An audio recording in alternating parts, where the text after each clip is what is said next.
মোদিকে শুভেচ্ছা বার্তা বাইডেন এবং পুতিনের।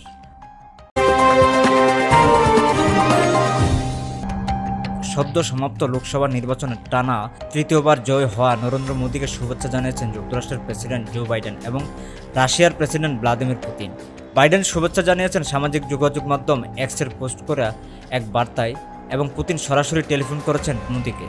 বুধবার সামাজিক যোগাযোগ মাধ্যম এক্সে পোস্ট করা এক বার্তায় যুক্তরাষ্ট্রের প্রেসিডেন্ট বলেন, নির্বাচনে জয়ী উপলক্ষে প্রধানমন্ত্রী নরেন্দ্র মোদি এবং ন্যাশনাল ডেমোক্রেটিক অ্যালায়েন্সকে অভিনন্দন। এবারের নির্বাচনটি ঐতিহাসিক ছিল। প্রায় ৬৫ কোটি ভোটার ভোট দিয়েছেন। এমন একটি নির্বাচন সফলভাবে সম্পূর্ণ করার জন্য তাদের শুভেচ্ছা।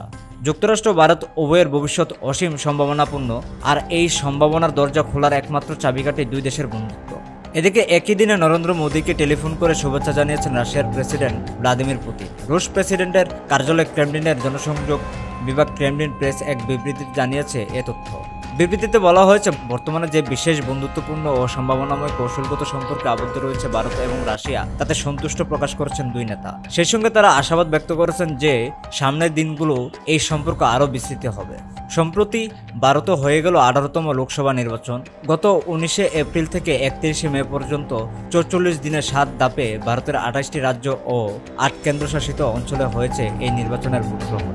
মঙ্গলবার সেই নির্বাচনের ফল ঘোষণা করেছে নির্বাচন কমিশন। সেই ফলাফলে জানা গেছে, লোকসভার 543টি আসনের মধ্যে এবারে নির্বাচনে বিজেপি এককভাবে জয় পেয়েছে 240টি আসনে, আর জোটগতভাবে জয় হয়েছে আরও 50টি আসনে। অর্থাৎ বিজেপি ও তার নেতৃত্বাধীন এনডিএ জোট জয়ী হয়েছে মোট 293টি আসনে, যা ভারতের সংবিধান অনুযায়ী সরকার গঠনের জন্য যথেষ্ট সংখ্যক আসন। এবারের নির্বাচনে ভারতের মন্দিরের শহর বলে খ্যাত বারাণসীতে প্রার্থী হিসেবে দাঁড়িয়েছিলেন মোদি, জয়ও পেয়েছেন। এই একটি আসনে প্রার্থী হয়েছিলেন তিনি। ভারতের পশ্চিমাঞ্চলীয় রাজ্য গুজরাট থেকে উঠে আসা নরেন্দ্র মোদি 2014 সালের আগ পর্যন্ত নিজ রাজ্যে নির্বাচনে প্রার্থী হতেন। 2014 সালের নির্বাচনে প্রথমবারের মতো উত্তরপ্রদেশের বারাণসীতে প্রার্থী হন তিনি এবং জয় পান। পরে 2019 সালের নির্বাচনেও বিপুল ভোটে জয়ী হন তিনি।